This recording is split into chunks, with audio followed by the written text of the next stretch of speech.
live. We are actually live. Welcome back to the Bitcoin podcast. Live. That's right. Coming at you. I don't know. Usually, we had some cut-ins, but I don't know if we're having that this time. It's always You do an intro? You do like an intro to Roundtables? We no longer play intros. We no longer play intros. We are no Every longer episode playing intros. will be different for the rest of this podcast. Absolutely. And that's the way we actually like it. So you gotta tune in to find out. It's like opening a Kinder egg, baby. You don't know what you're gonna get. Kinder egg. Yeah, isn't that what they're called from Germany? Yeah, they're Kinders. Yeah. What are you talking about? Chocolate eggs. Little Those are chocolate called eggs. Kinders? Yeah. Yeah. You bust them open and they got either candy or toys in them. You never know what you're gonna get, but it's always a treat. Yes. I always put like a fraction of those with the rocks, just to like. Sometimes you get a dud. You know, like the Wonder Ball. That was like the American version of the Kinder egg. Wunderball. Right? Yeah. So right. Cool story. Governments disallowed Kinder Balls. I think it was Kinder Balls allowed in the U.S. Right? It was like some sort of strange import that was not allowed. So then in the U.S. we had Wonder Balls and we did not have Kinder Balls. I think it's been a recent change in like the last decade when we could get Kinder Balls. I remember seeing stories of like choking hazards for little kids from those things. Yep. So what show is this? This is the Bitcoin podcast. I said it, right? Did I say it? I don't think so. Oh, okay. Well, what's gracing your ears right now and just flowing over your spirit like a cool spring breeze in a nice field of dandelions is the Bitcoin podcast. And I'm the host that talks first, D. I am the host that talks second, Dr. Corey Petty, coming at you. And I'm the host that talks third, Jessie Broke. How it is so good to be reunited again, fellas. We're like Voltron, but 2 lines short. You know what I mean? Yeah. What other lines would you have? What line are you? I quite obviously would be the black lion because of reasons. Corey, you'd be the red lion. It's because your heart is dark. That's true. That's absolutely right. Your soul is very broody, so of course you'd be the black lion. Yes, you're absolutely right. And Corey, you would be the red lion. Green lion. Red lion? Green lion. I don't know. Is there a green lion? Well, there is a green lion. I'll take red for obvious reasons. Okay.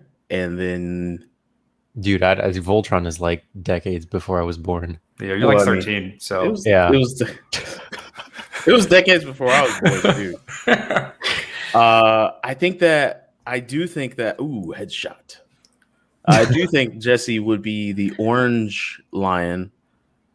Because he's wearing orange right now? Yes.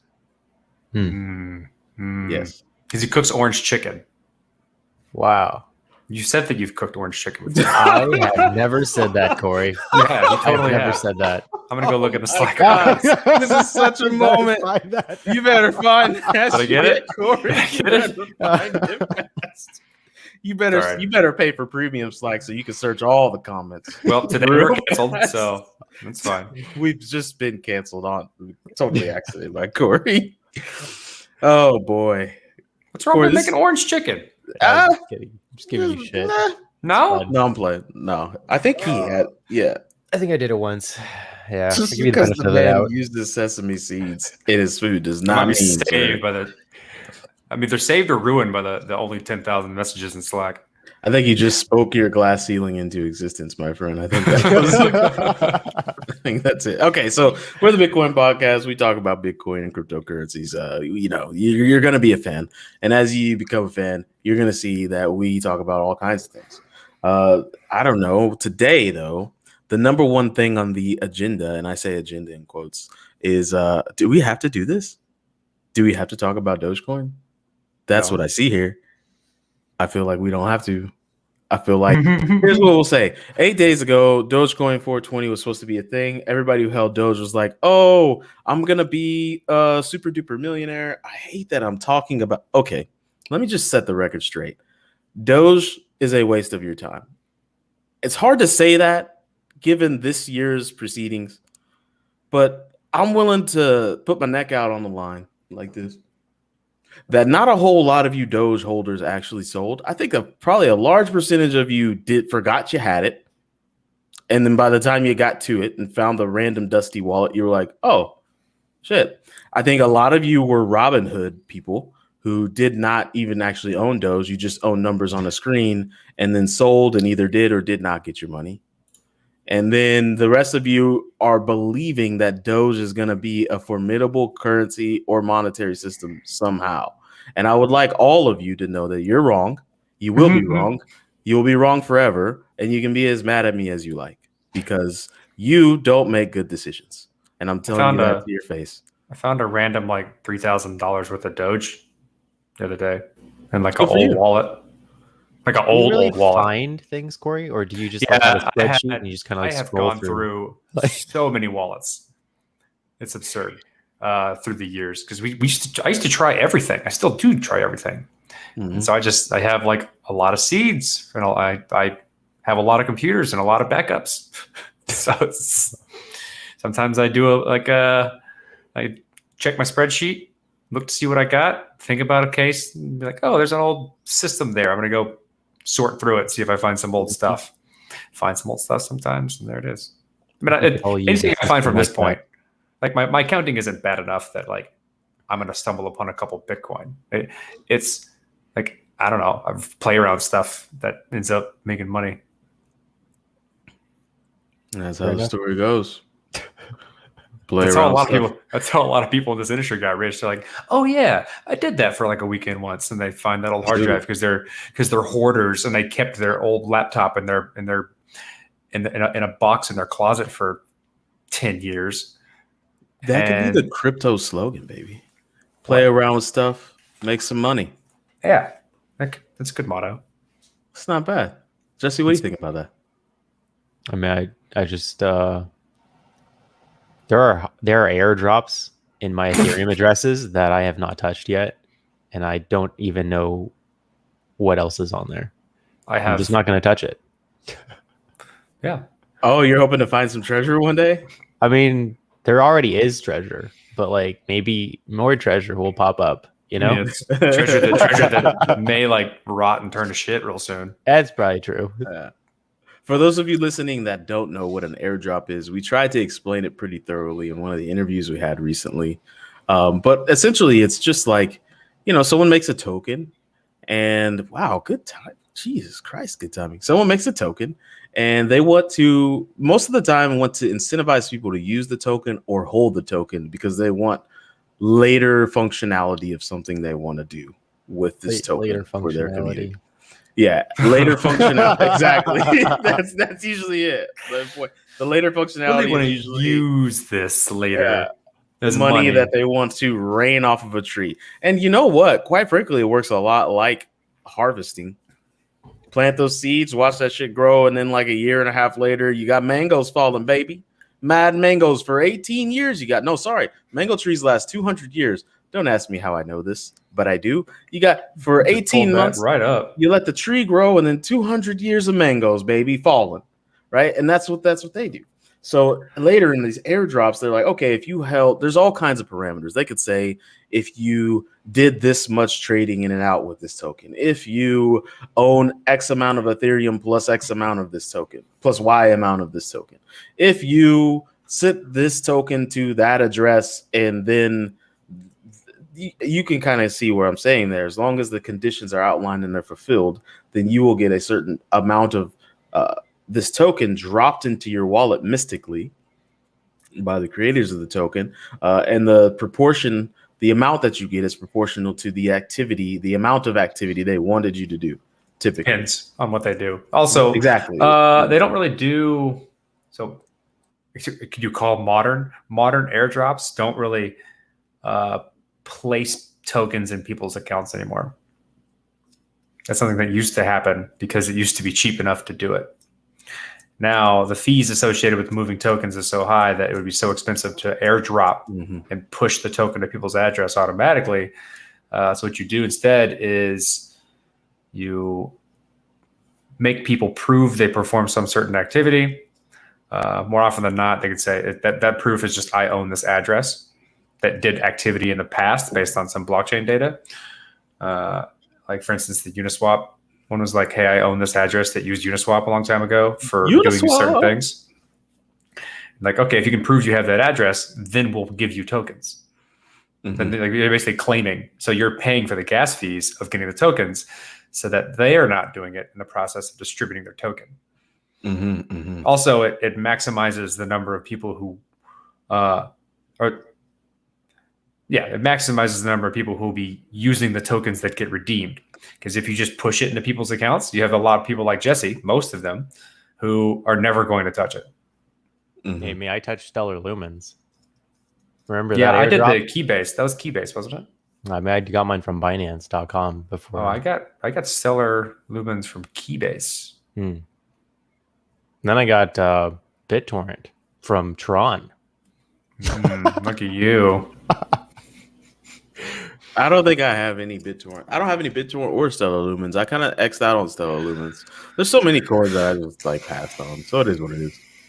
But that's what an airdrop is. I don't really sell mine. Yeah, that's an airdrop. I had an amazing idea. Listen to this idea. Are you ready for this idea, gentlemen? When we make a token, yes, this is a bidet thought.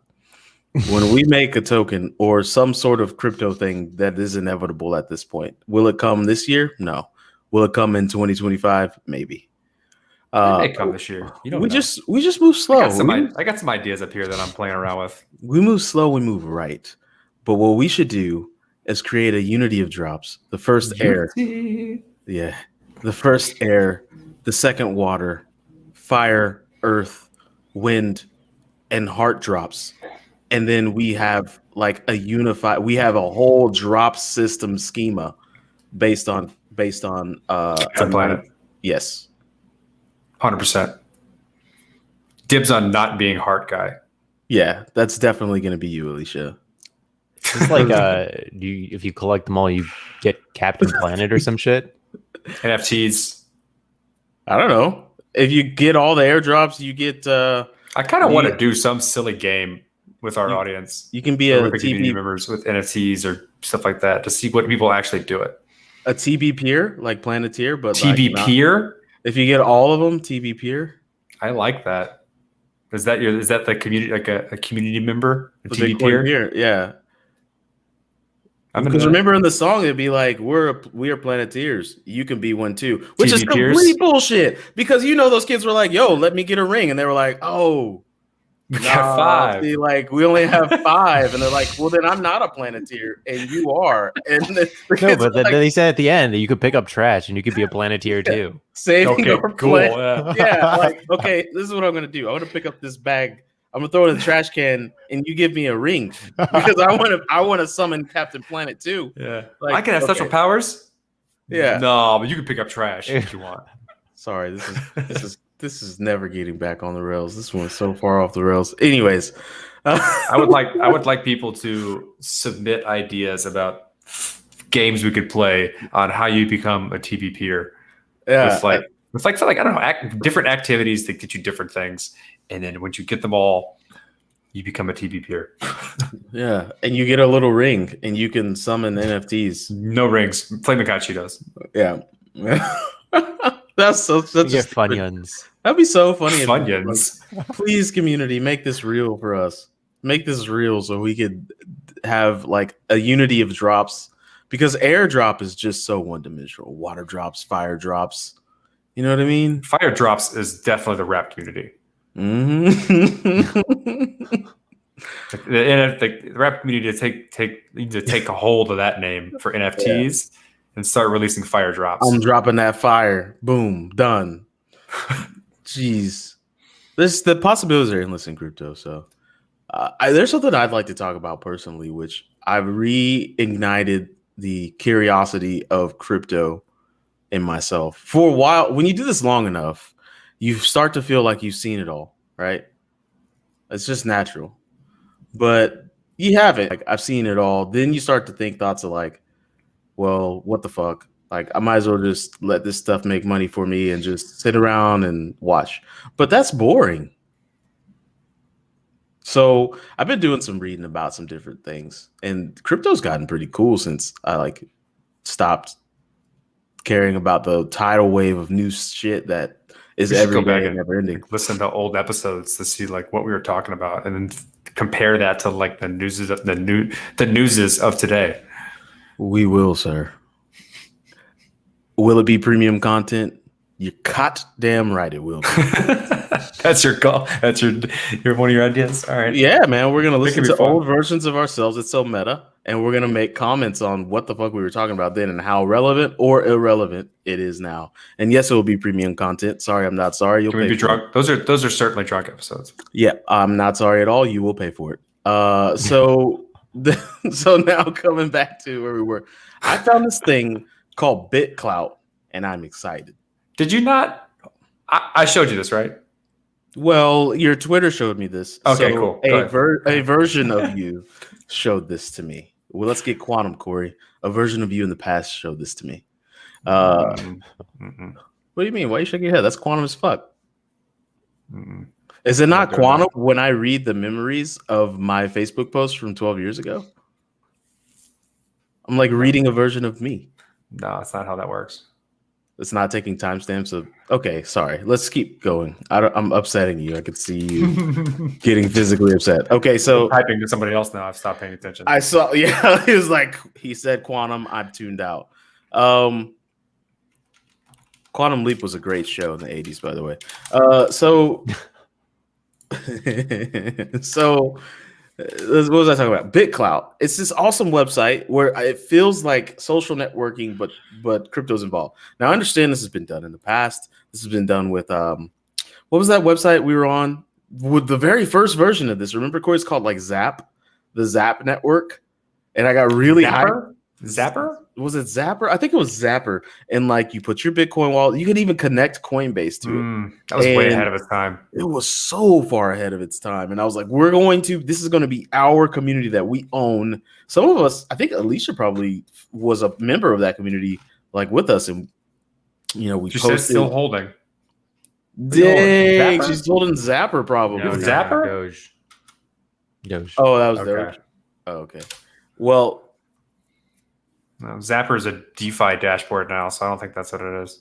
I think it was called the Zap Network or something, but nevertheless, it's a social network. BitClout is a social network where you basically like people bet on the value of you as a social person, as an influencer. And it's got the form and feel of Twitter.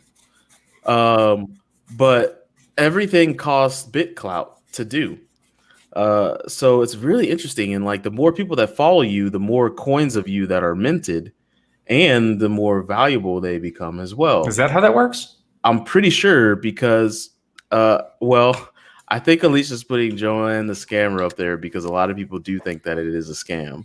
I read a lot of those articles because you do send Bitcoin to it. You got to trade Bitcoin. Yeah, you got to buy BitClout with Bitcoin to get started. So I guess they're using influencers or people of influence from social networks like Twitter, basically, and basically airdropping them coins. This is appropriate. It's kind of like an airdrop because like I signed on, and it basically said, here's your private keys, save your seed, good deal. This gets generated inside of your browser and stuff. And it's like, all right, well, edit your profile. And when you edit your profile, you pick a name. And I pick my Twitter name because that's my name for pretty much everything. And so this has already been taken. I was like, who the hell is squatting on my name? So I went to go look at it, and it was me. They just ported my Twitter account over. Oh shit, bro, you got clout. And then I basically, that's why you saw my Twitter. I made an attestation by tweeting that I basically owned that thing with my public key from BitClout, and they transferred that account over to mine. And so now I have, let's see, I don't know how my BitClout price is $157 per coin. Damn, bro. I'm only at $25 to $24.15. You're expensive. Your tokens are pricey. Look at you. No, that's the BitClout price itself. But if I go to, I don't know, that's BitClout price. BitClout price is okay. BitClout is I'm looking right now. Hold up. And 230. So mine is 214 then. My coin price is 214. Elon Musk's coin price is 114. Elon the highest. Musk's He's his the highest creator. coin. No, his coin price is No. $61,000. His coin price is No, $61,000. the coin price, not the. Wait, let me go back again. BitClouts are worth like $200 each, or $157 each. But Elon Musk has 16,000 followers. He's got 360.5 coins in circulation. The total US dollars locked is 7.8 million, and his USD market cap is 22.147. Okay, so the reason why he has this is artificial, because I mean, what they did, it looks like, is they took a certain amount of people of influence in the cryptocurrency community from Twitter, and they pre-made their accounts. Mm-hmm. And it looks like, based on those accounts, people who had gotten into the platform earlier bought those coins of people they think are influencers, so that in the event that Elon Musk joins and starts using BitClout, there's already basically a market for his coin.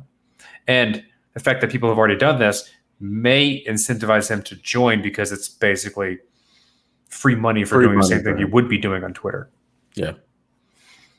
Free money for him. That's the way I see this. I watched an hour-long video on this by a gentleman named Startup Bro. 2021 is such a strange lifetime to live in. A gentleman named Startup Bro educated me that there are millions and millions and millions worth of dollars waiting on crypto Twitter and general Twitter influencers on BitClout already. Like, all what does that mean? Well, like, for example, like you just said with Elon Musk, is he's got this $22.147 million market cap. Elon Musk, as soon as he verifies this, has 43 of his own tokens worth $2.64 million. He could sell off those tokens. He'd get $2.64 million in Bitcoin. It's his. So I can sell my tokens right now and make money. Yeah, hold up. Let me see. I don't see a sell. Hold up. Maybe you can't sell. I saw a sell. You can only buy. No. You go to your wallet, right? And then I was just in here earlier. Let me see here. How did I get to it? How did I get to this? There we go. I have Fergalati coins and I have Merlin coins, right? Oh shit, I just did this shit earlier. Buy creator coins? I got nothing, bro. There we go. My own coins. Click on you do. Click on the sell button. Okay, I see it. You see it? Sell button. You see? All right. So do you see in your wallet? You see creator coins? Yeah. And you see name. You see the coins that you have. Okay. Now, right next to the $sign with the approximate deal, there's an arrow going to the right and the left. Click on that arrow. I don't have that. I don't have that option. If I show my screen, hold on. Let me try something here. I got you. Value. Buy, sell. Buy, sell. Right. Warning. Yes. I have 10 supporters who own my coin. If I sell, they'll be notified. Yeah. So it just means that you're selling your own token. But it's kind of like in in real life, when people catch wind that Netflix's CFO is selling 80% of his shares of Netflix, they're going to flip the fuck out, right? I'm selling of myself, right? Yeah, but why? They've invested in you as a creator on this platform. Why are you selling your own stuff? Are you leaving the platform? Are you done with BitClout? Are you just issue news saying you're testing liquidity? Yes. So my current USD value that I own is 1.52 thousand. I'm about to fuck those people who are following me. I'm going to Vegas, baby, with Corey Coin. But it's pretty neat. I found it's really neat. I want to try to create a little clout, if you will, on BitClout for myself and the podcast. Maybe the podcast should have a BitClout account. Doesn't take very much. Like, we should see how this works. And BTC podcast. Well, we're not verified on Twitter for some unknown reason. Need to be I'm not verified on Twitter. Don't need to be verified. The choice of people that they picked was arbitrary. Oh, really? Yeah, this doesn't look like it's taken. Yeah, BTC podcast isn't on there, I don't think. But it seems really cool to me that you can invest in someone as an influencer or creator or whatever, and see how popular they're getting. The more popular they get, the more literally valuable they are.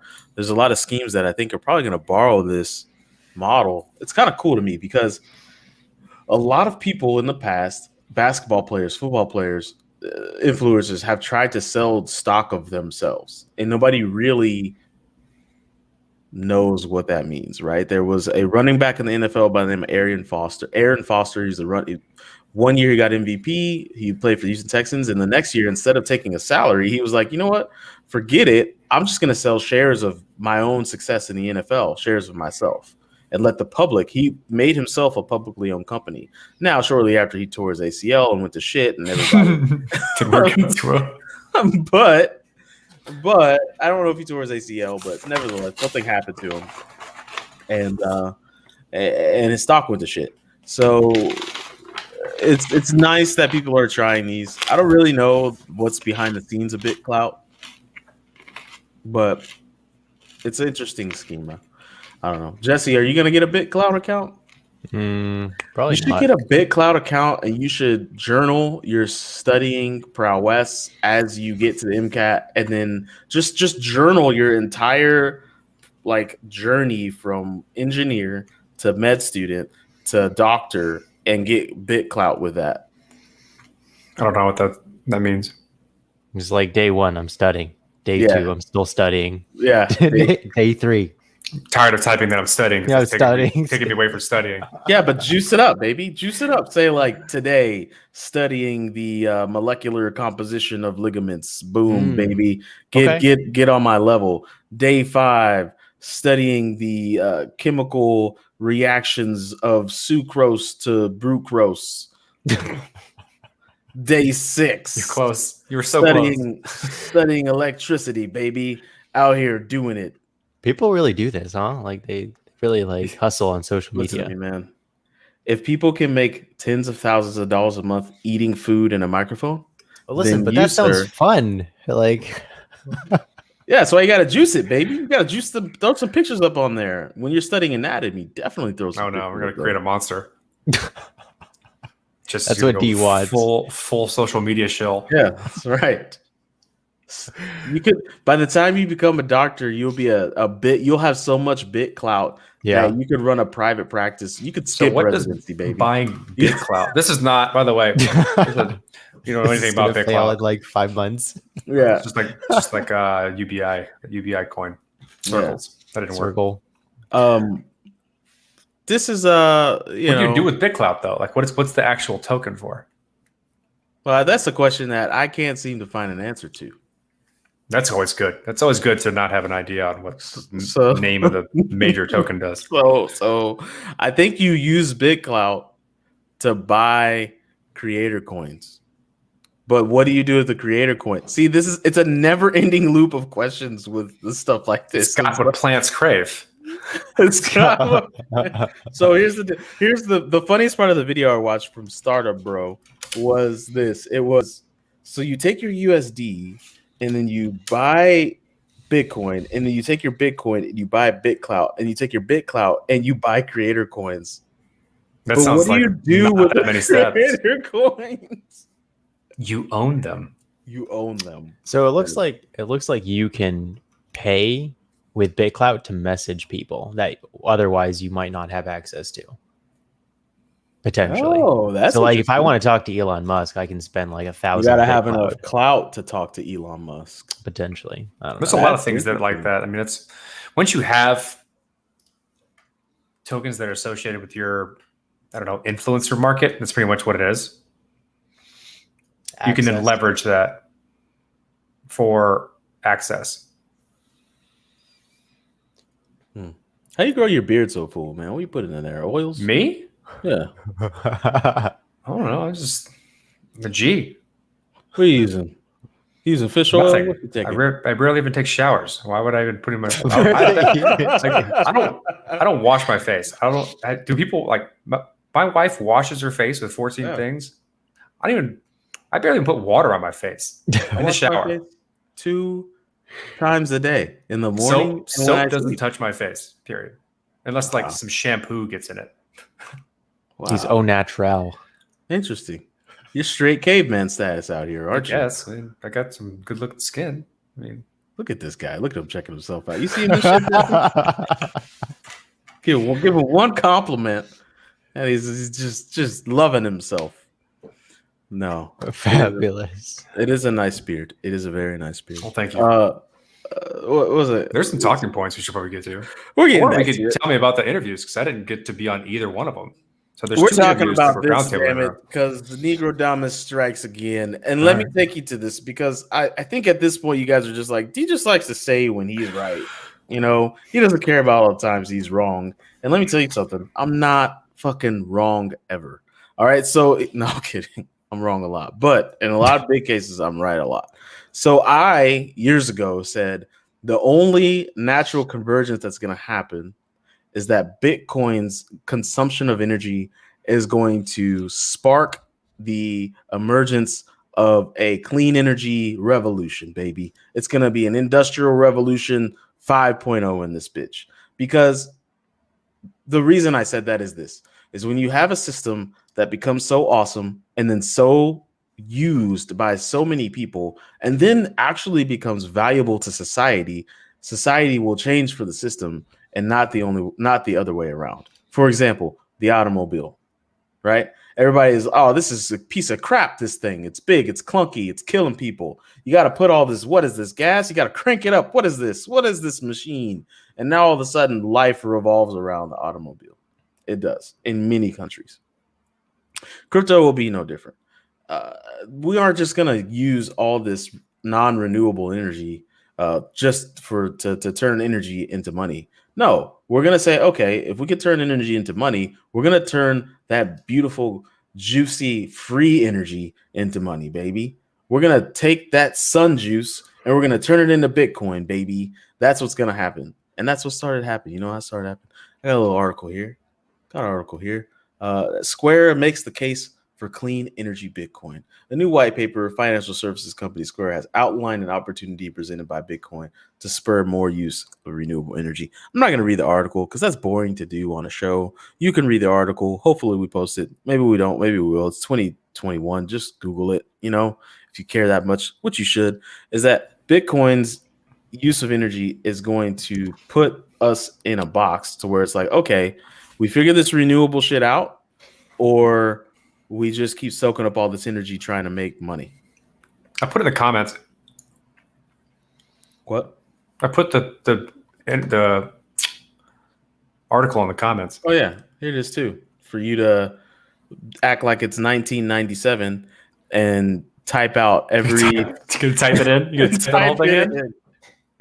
Raise your hand if you had a journal full of all the websites that you like to visit and you had to write them down because web browsers didn't remember the links. So you just wrote http://www.ign.com/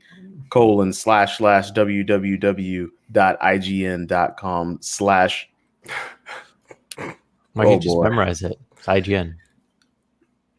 Yeah, you weren't. I think this young. Just a little bit before that, Jesse. This is. I mean, I was using the internet when we were in dial-up.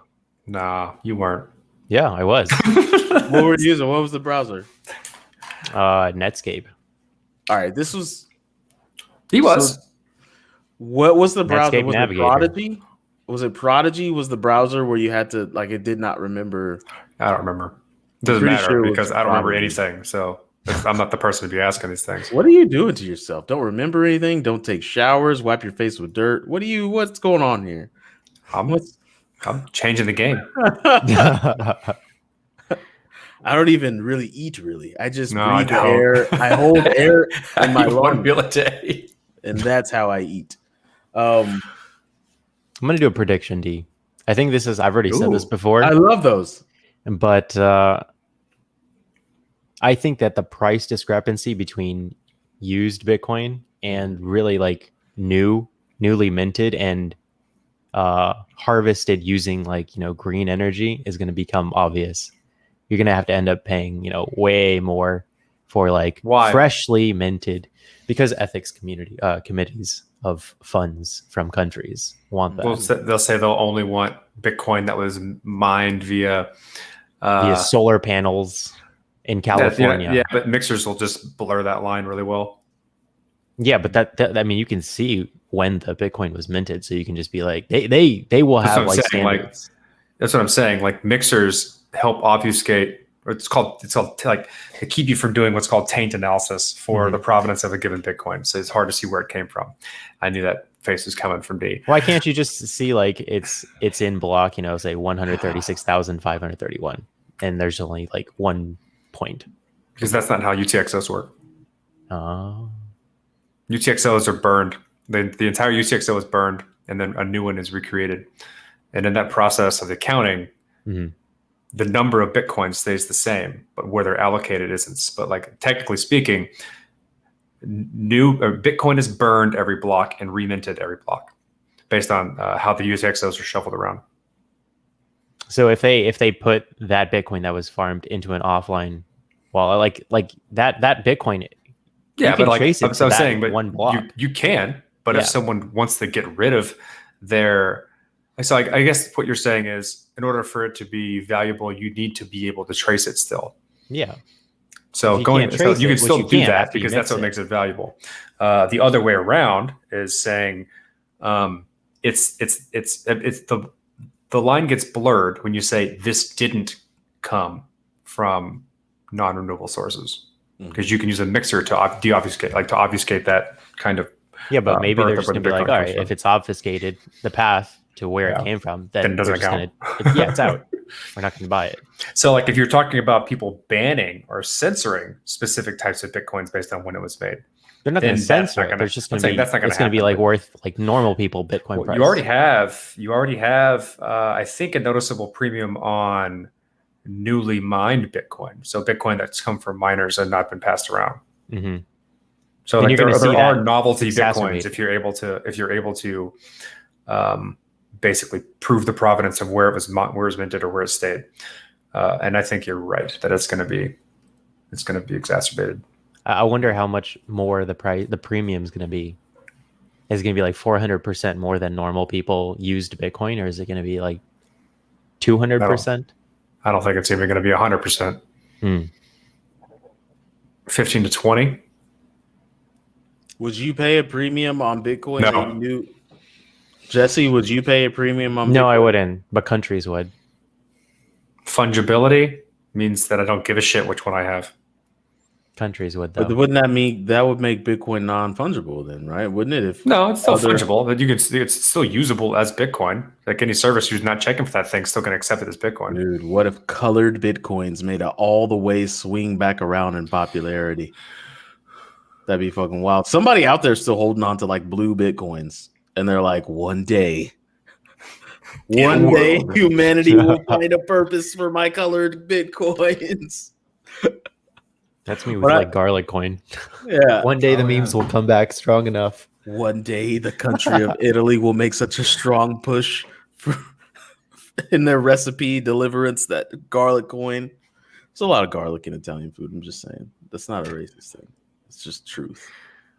So anyways, you know me. I like being right about things. By the way, I wanted to push back on that. I forgot.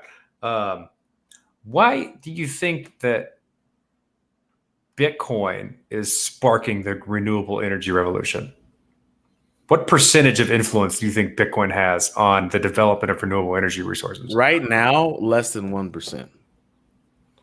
In 10 years, 10%. In 20 years, 15%.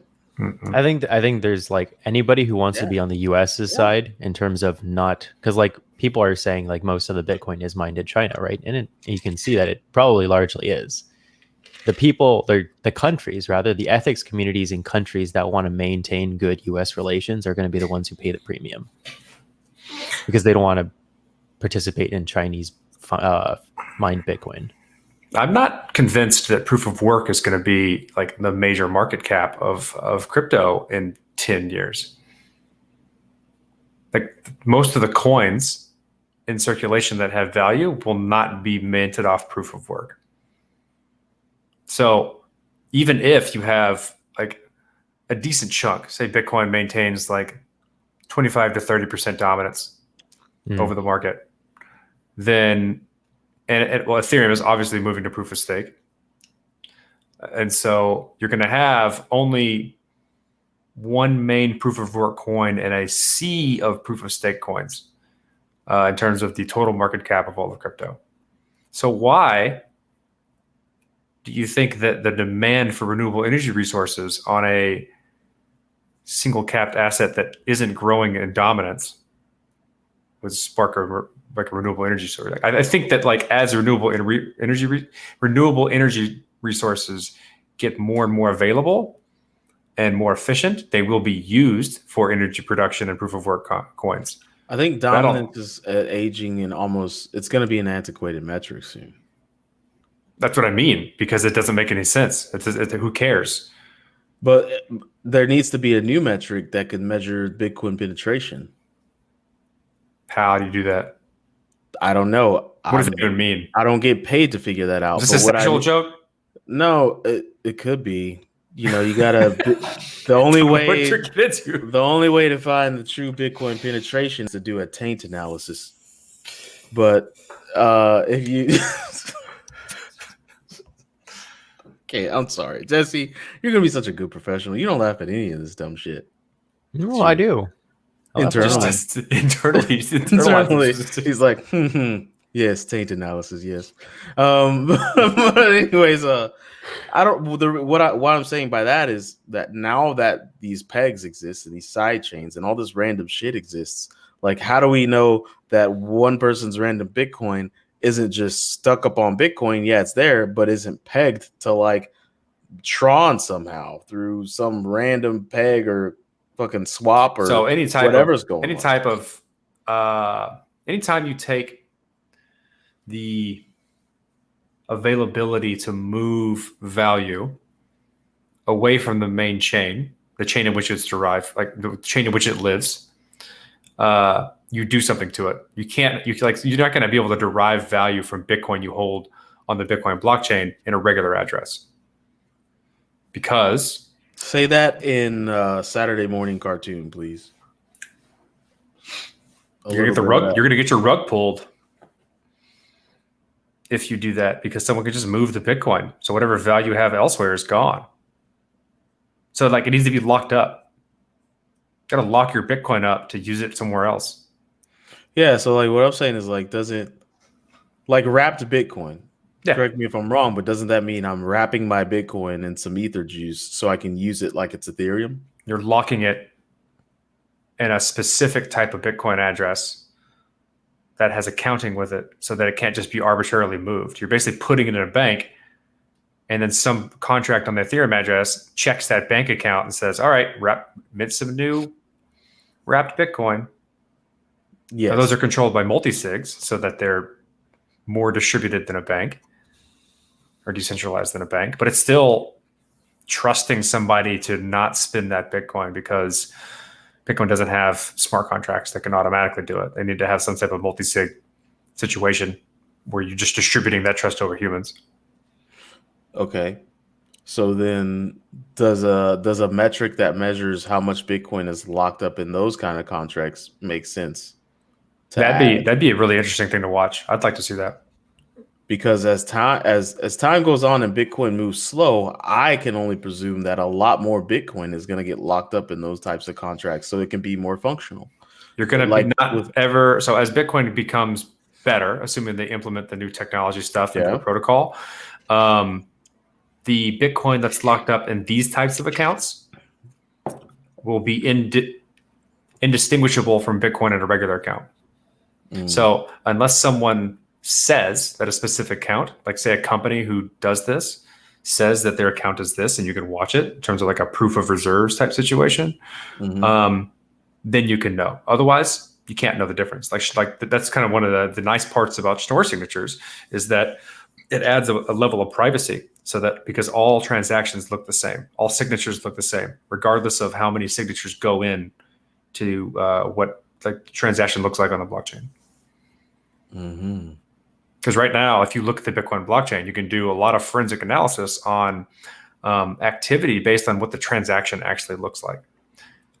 With things like Schnorr signature, you're not going to be able to do that to nearly the accuracy you can today. Interesting.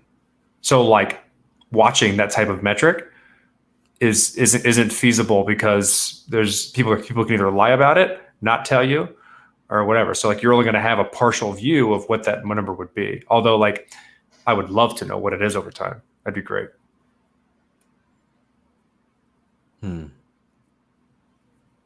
I think it's only natural that, of course, Bitcoin's dominance is going to continue to go down because you could make infinite many cryptocurrencies, right? That's just, it's very funny that the one thing that people thought like, oh, is going to kill Bitcoin for some reason is like making it stronger over time. Is like, I remember when I very first got into Bitcoin, people were like, oh, because you can make infinite many cryptocurrencies, Bitcoin isn't rare. There's nothing rare about it. And I was always like, well, yeah, I mean, I guess that's true. People made Litecoin, which is literally Charlie Lee himself says, like, I copied the Bitcoin code and changed a few numbers. And he made script. I don't think he made script, but they changed the mining algorithm. Yeah. He was like, the computers are going to calculate up and down instead of left to right. And I'm going to change these I'm going to change these 4 numbers right here. Boom, a Litecoin. And then, but that for some reason over time, every time I look at Coin Market Cap, and I'm like, oh, there's 9,000 tokens today. And there were 8,000 last week. Cool. It only kind of makes Bitcoin more valuable over time. It makes I don't know. I don't even really know what I'm trying to say. You know why? Why? What do you think? I'm curious as to why you think that why it makes it more valuable. I have my thoughts. That's a good question. It all distills down to inexplicable, irrational human emotion. That's my leading statement. But if I could try to put some logic into it and rationalize it, I would say that maybe just Bitcoin has like the largest network and the most robust like infrastructure. So I'd say. Yeah. I mean, it's like we made digital scarcity, but the only thing that gives it value is the community that accepts it for things. I would say failing belief in fiat. That narrative is strong. Yeah, but like the reason why Bitcoin is the one people flock to is because it's the one that's most used. Like, it has that kind of staying power because it's kind of like the catch-up of cryptocurrencies. It's the first one you hear about. It's the one you always talk about. It's the one you hear in the news. And because the community is largest, and that's the largest amount of kind of social community around it, it stays dominant because, like I said, you need a community and people to use these things in order for them to have value. I can make digital scarcity. I can make cryptocurrency. Yeah, but if the US dollar was like Bitcoin, value. Why would we ever leave the US dollar? There are properties of US dollar or fiat or governments that people don't like. That's the reason why Bitcoin came into existence, right? You can't really forget about that. That narrative is so strong. That's why that community started. But that's what I'm saying. It's who cares about what the narrative is? It has to do with the community. That narrative and the fact that it was new, it was first and kind of around, made it used more, grew that community. The only reason these things have value is because there's a community, and then people kind of speculate on whether or not they think that community and demand is going to grow. But but just being the first and having a community doesn't guarantee success. It takes you. It's still a community around Garlic Coin. Yeah, but like no one's using it. Its class. No one's using it. It's There's a no meme market shit for it. coin. I mean, is there a community around Garlic Coin? There is. It's You got to be kidding me. dead Discord. Jesse, are you where they still in Garlic Coin right No, now? I'm absolutely not. But what I mean is like you need the strong narrative, Corey, and like Bitcoin just has a strong narrative. I agree. I'm just saying like it's necessary but not sufficient. If we're doing like the chicken and the egg thing, I think you need like the belief first to form the community. Like that's how religions start.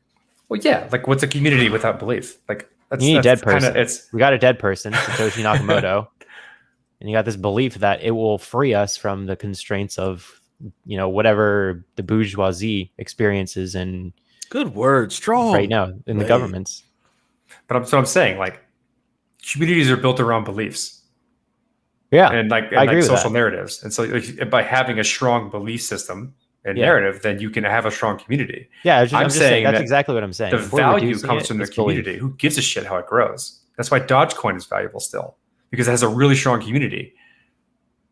It's got really strong diamond hands for the 101 people that own like 67% of it.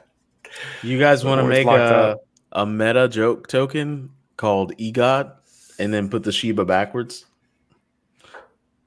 That would be such a Shiba bad idea. backwards. Like it would work. Put the It dog might the work. other way and then name it EGOD. EGOD. Okay. I feel like at this point we're kind of like just fucking around with money. Where it's like, what is money anymore? We absolutely like- are. It's like that's Yeah, what I man. think is interesting about all this stuff, and why I like it so much is because like these games that are being played and these conversations that are being had, like the one we're having right now, is starting to, I think, get to the core idea of how value moves within a community, like how people identify what value is in any given community, and how that changes based on what the narratives of that community are. And like these cryptocurrencies and tokens and NFTs and all that shit is giving us like raw data on that. Yeah. Do you think we're going to break the system, the current system, or it's going to be so strained that like, because I mean, they're already coming out with like digital fiat, like China is, right? They're rolling it out in June, and even I think June or July, the US is rolling out, like, was it Boston Fed? They're rolling out some sort of Fed coin experiment on Algorand. And yeah, they are. They are. I think that I don't know, the system's gonna break, but I think we're at a time in like human history now where like we can't afford like a massive break. So I think what's gonna happen is it's kind of like the subway system. Like you just stop using one route for a while and then you fix it all up and then you build brand shiny new routes and then you open it back up again and people are like, oh shit, it's open again. Right? Like I think that's like a massive system failure at this point is kind of like a species risk. You know what I mean? Species survival risk. So I think that the governments will find a way to just kind of build a new system and let kind of like how like Zelle is basically just like a remarketed newer version of bank transfer. Mm-hmm. Mm-hmm. I don't even know how Zelle works. Do you? It's a bank transfer. No, is it still ACH? Oh, yeah, it has to. Yeah, it's ACH bank transfer works. Everyone has it. In fact, why is it so much faster? I don't know. I don't know what they've done. Where's Andy? That's what I'm wondering. Like, why is it so much faster than 3 to 5 days? But you saw it. Oh, it's because it's not settled. It's. That's what I'm saying. Like, yeah. So what kind of bullshit are they? There has to be some counterparty risk that the banks are taking on behalf of it. So they have basically rails set up with each other based on the amount of money they're willing to assume is good. Yeah. And they go back and forth. Do you remember when I got all upset on the show like a long time ago about like people are upset Bitcoin is slow because it takes an hour and banks take 3 to 5 days on all transactions? So like, what's the problem here? Like, what is that not magnitudes better? I feel like that's orders of magnitude better. Well, that's the thing. Like for the average consumer, they don't understand that it feels instant because I tapped my card and I walked out with groceries. Mm-hmm. Yeah. And so they don't give a shit because they have their groceries. Yeah, I know that's the banks are just, they're like, if we could do that, Corey, if Bitcoin had that layer on top of it where you could just swipe a plastic card and get your groceries, people would be like, Bitcoin's the best. It kind of is like that, though. We can do that. Not like that. Well, it's not adopted. I don't know. How do you get it into the hands of multiple people? Like, where? Are you not supposed to show that, Corey? That's fine. Where's our Visa? You can't see it. No, that was a key card. That's a status key card. But like it's so funny. Like you know what status should pivot to? Becoming like WeChat, but of the US. We call ourselves like decentralized WeChat a lot. No, you know what I mean? Like payment, like built it, like make yourselves like Weibo and Alipay and WeChat. Oh, wait for it. Don't worry about it. Like forget about the communications layer. Like fine, just just make it money. Very wrong. Okay. Really? You think? Wait. Oh yeah, I'll send you a couple things that will reiterate what I think is going to win. Okay. The communication has to be there. Period. And by the way, WeChat is a communications app. Yeah, communication rules. I mean, it is, but like how much of it is really like basically Amazon with like an Amazon coin, like What about Amazon's Venmo? app. Venmo is a social app. But Venmo is not like as successful as WeChat. Like WeChat and Well, yeah, Alipay are because like. China can't demand you pay your taxes in it. Is that how they? Is Yeah, that how that people works? pay for things inside WeChat. They pay their power bill. They You pay need to taxes. do that. You need to make utility as force utility payments through status. That's how we get in. That's how you get in. It's decentralized, forceful payments.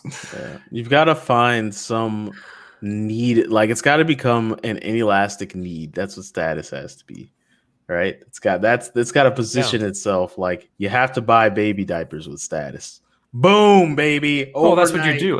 That's what you do when you like. We'll be rolling out a lot of community features in terms of how people who own communities and manage communities can do that inside of status, right?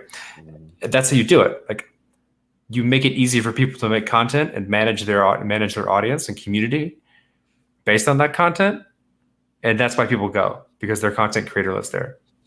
Question. So do you know how much do you guys know about WeChat and Alipay? Like is there adoption? Like I think they have like 60% or something ridiculous, like adoption rate. Is it like forced by China? Yeah, WeChat is forced by China.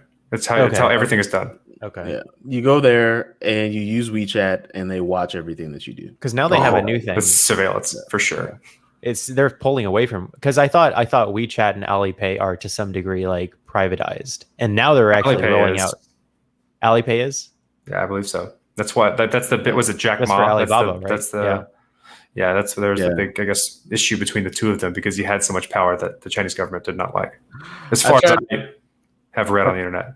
I tried to read a book written by Jack Ma, only to find out it wasn't written by him. It was a terrible translation of things that he said in his speeches. It was the worst book I've ever read in my life. I was like, did they even attempt to translate this? It would be like, like it was like, don't catch big fish, catch many small fish. And I was like, this is terrible. This is terrible. It's like Zen. I was like, this is the most. I feel bad for reading this book. We kind of bounced around a lot, and I feel like I still want to be talking to things. I feel like this would be long because we pick a topic. Well, hold on. Tell me about the interviews a little bit, because are we going to play an interview? Any interview clips, Alicia? Do we have those? I'm assuming no. She's probably going to type something. She's having. Tell me what happened. Well, no, we interviewed Ali. We interviewed Ali Spagnola again. I did not watch the video, of which she even called me out during the interview. She said, "You're asking me these questions because you haven't watched the video, but it's all good." And I was like, "Well done, Ali."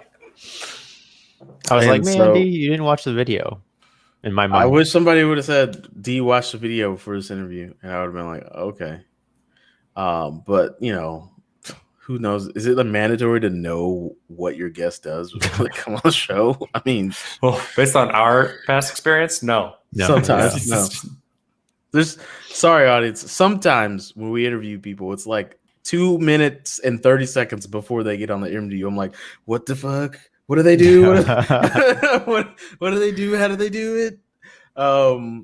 But with her, that was a bad decision for me to do.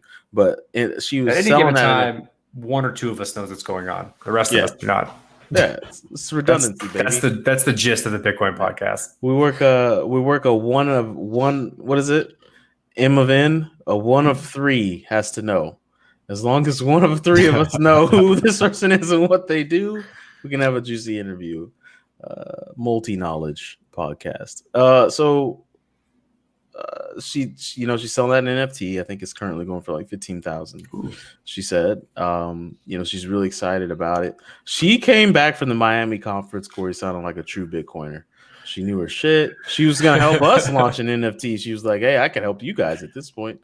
It was really cool. It sparked me to go into old OpenSea.io, and I started playing around. I created an account. I linked my MetaMask wallet. And I will be actually launching a collection of my own soon. Thirst Trap D's? Not Thirst Trap Thursdays. That's coming later. The evolution. It'll be a morphable NFT. And then got really excited about TPP NFTs, and it's just so easy to launch an NFT. It's not easy to mint them, but it is. They've made it really easy to launch them, and you What's the can difference give. there? You mean mint, not launch, right? Yeah, well, when you create an NFT, it's easy. You just get a JPEG. You either do or do not give it features. For example, you can create like characters, and I could give them attributes. Like if I created us as characters and gave us little cartoon avatars, I could have a strength attribute, a intelligence, like looking at the back of an X-Men card, and then you give those numbers, right? You just give them numbers, and then Okay. those get programmed into the NFT. Or you could just have a Where is this regular at? On OpenSea? on OpenSea, Okay. or you can have like an art NFT. And there's actually different categories in NFTs now. So what's awesome is when I was just saying that off the cuff in that interview not too long ago with Vibe, the Vibe guy from Vibe, there's like art NFTs, there's gaming NFTs now, there's sports NFTs. Like they are starting to get categorized and grouped. And the gaming NFTs are the ones where they're basically like everyone's making their own magic cards. It's kind of neat. It would be really a beautiful thing if everyone was making their own magic cards, and then this like global Pokemon cards thing of NFTs just kind of emerged from all of this. Yeah, And cool. Yeah. If we had Allie do character NFTs for everybody, or as many people as wants them, and then we pay her to mint them, and we have them all under the TPP thing. And then you can sell like copies of Corey, copies of you, copies of me, copies of Yagi, copies of Wayne, copies of Alicia, or whatever. Allie, are you watching? That would be an Allie, interesting idea. That would be interesting, man. And then you limit them. Our patrons, our top tier patrons, like we could easily make it so that when their cards sell, they get a portion of the proceeds, right? The blockchain would show that their card sold, and then we could just say, you just tell Helly, like, just take 15% of all the proceeds. Like, that's not a bad idea. You know, we could create little caricatures of all of our patrons. Mm-hmm. And speaking of which, you should become one. Ooh. I don't think Alicia's. Oh, she's there. Yeah. You could become a patron. You go to patreon.com/the Bitcoin podcast. And you could become a patron, and you might be lucky enough to get one of these characters. We should really do that because she seemed really excited, Corey, at the end of the interview to do something with us. Like she's like into it now, and she wants to know more and do more. And then she turned the camera to her roommate, and her roommate's like, "I want to know about crypto too. Like I want this. I want this in my life." And then the coolest moment of all, she's like, "I'm gonna go play some kickball, but I want to know more." And I was like, "Kickball as an adult? You're living a life. You're living a dream. You're doing something right. You're doing it all right." Because I haven't played kickball. Shit, if I tried to play kickball right now, my knees would object. But anyways, it was a good interview. And then we also interviewed Paul Sigma Prime, which I apologize. I wanted to interview the man. I'm pretty sure I sparked that. I wanted to interview him, and then I had a surprise occurrence in my real life, not my podcast, Batman life, and I had to jump out of that interview. But Jessie, and I was driving from the south of the United States to back where I live. Yep. Yeah, that was a good interview. Paul's. I talked to Mehdi, who's one of the co-founders of Sigma Prime, and I was like, "Hey, man, you want to come on and talk about that tweet that D just told me about?" And he's like, "Yeah, sounds great." It was the they processed an F1 transaction on F2 Beacon Chain. I never even talked to Paul about that. I didn't even know. No, we didn't even talk to him about the reasoning. That was the only reason D wanted to talk to him. Oh, he'd never heard of Sigma Prime before. Like, I'm friends with him. Life comes at you fast. Right. That was the whole reason I wanted to talk to him, because they processed. Well, okay, Jessie, what did they talk about? So I just had him talk about Lighthouse and basically what that is, and I guess the other three other types of implementations of ETH-2 software, I guess, for running your validator. And so like he's just saying like there's some in Java, there's some in Go, there's one in like I think theirs is in what is theirs in? Rust. Theirs is in Rust. Yeah. Our status is in NIM. Yeah. So he was talking about he's talking a little bit about how he sees their position in the space in the future. What they do currently in terms of like 50% audits and then 50% development on that implementation. It's just stuff that he's a part of, and just, you know, him himself, just like how did he even get into the space, just out of curiosity, and then what led him specifically to crypto. It's always interesting asking those questions. Yeah, they're really cool folks. I like all of them. I've met quite a few people from Sigma Prime, like personally in real life, and then I've also done work with them. All great people. They seem like it. Damn. Well, you know, this is why you should write down the reason you want to talk to somebody, D, and then like. I know, man. I know. I've done it too. Yeah. I mean, shit. We did that for Allie. Like, I got her on the show, and then I couldn't be there because I was in Georgia. Yeah, I know. I should have. I should have said the whole reason why I wanted to talk to him. But you know, life comes at you fast. So let's find that tweet. So I can't find that. I think we're gonna play a short clip of the Allie interview or the Paul interview, Alicia. Alicia, I hope one day you become like the ethereal existence that Baba Booey is to Howard Stern. You know, like people are just like, what does Alicia have to think about this? What is it? Like you just exist and you know. So let's do the clip of Allie and let's save the clip of Paul for next week's Roundtable. Were you a part of that, or are you just like? Were you a part of that, or are you just like, boom, here's my painting, and now it's an NFT? I was still on stage, and they already had it up for auction, so I don't know the whole process that they did. Yeah, it was crazy. Oh, but I've done it on OpenSea, and it's really user friendly. Surprisingly, you don't have to do all the things where you're coding the back end and making it evolve and procreate like a CryptoKitty. It can just be an image with like very little metadata that you just fill out like you're uploading a picture. It was a little tough with mine because the picture's so big. I had to find what would still like look awesome but be within their limits, because I think it's 100 megabytes is the upper limit for OpenSea. Mm-hmm. And then at the conference, I was talking to another crypto artist, Ken Bozak. I don't know if you're familiar with him in this space. Yeah, he used to write for us. Oh, cool. Yeah, that's awesome. You got a deep history with Ken Bozak. Oh yeah. Oh, drama? No, not really, not at all. Okay. It was great. He wrote for us. He was our guy, our boots on the ground, because we couldn't go to all the conferences all the time. Corey lived in Brazil. I lived in Texas, and he was like, hey, I just want to go to these conferences and live off of crypto and write for you guys and share my experience. And he did that for a long time. And then he was like, hey, I'm going to make my own podcast. And I was like, we were like, cool, man, do your thing. And he's been great. Yeah, he's definitely awesome. Yeah. So that's cool. Yeah. He ran Bozak. So yeah, he walked me through how to mint something using wax. It was really cool. So wax. Yeah. I guess I'm gonna experiment with other platforms basically. But right now I have one on OpenSea. And actually, you know how I made that video? I was like, if I get enough eyes on this, then it'll be valuable.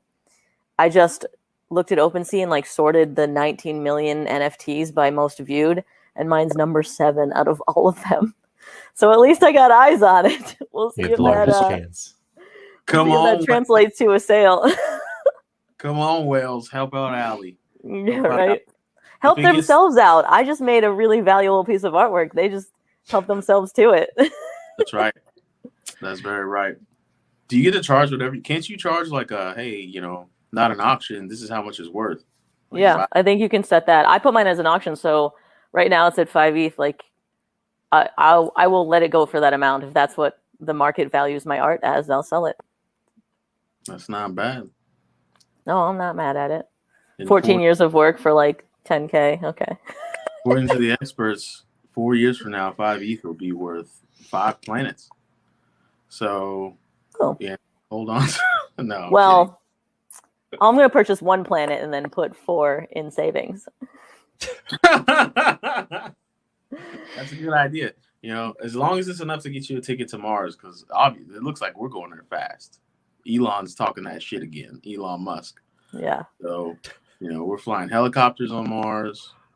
There's going to be a moon base. Apparently, NASA's like, we're gonna put a base on the moon, which is something we need. You know. Yeah. And so wake up in the morning like, you know what? Yeah. If we only had a moon base. Yeah, like we need it. We need. Sorry, I was making myself laugh. Jessie, stop letting me dominate the conversation with them. I mean, I don't know what to ask. I don't know. So you guys haven't minted your own yet? We're Can I help you out? Let me make a. Maybe it's very funny. You can actually help us. You can help us mint NFTs. We are trying to make a couple. Right now, we've got Bitcoin Corey's Vision, which is a joke. It's a long story, but there's something called Bitcoin Satoshi's Vision, which, you know what? Let me save you the time, Allie. Never look into that. Don't even Google it. And so we're gonna do a joke called Bitcoin Corey's Vision, and I've actually made the different like denominations of money, like pictures. So I've made the pictures already. It's just a big picture of Corey's face with like some fake numbers on the side and a barcode. And then also backstage passes. We like to sell backstage passes because, you know, we have a backstage now. There are people backstage right now, audience. Oh. And you could be backstage. And then it's not like a, you know, Def Leppard backstage where we, you know, close the interview and then start doing coke and stuff. But like we'll close the interview and we'll hang out. You guys can ask us questions. If any of your crypto desires, like don't be that person. Audience, I'm talking to you that like is like, hey, have you heard of WYX token? And they're supposed to have a cryptographic Excel spreadsheets, and like I don't want to hear about some stupid token. All right, just come hang out with us. All right, go read about stupid tokens in your own time. That's what I say. Don't bring it into your space. Well, would you guys ever have a real backstage, like tour the Bitcoin podcast now that things are opening up? Well, it depends on how many millions our NFT sell for, to tell you the truth. There you go. So that's dependent upon. No. I mean, I've always had a dream that we had a location, you know, like an actual studio that was somewhere where, but that's a big undertaking for us. It's basically like screw all of our personal lives and let's just go move somewhere. And I just don't see that happening, right?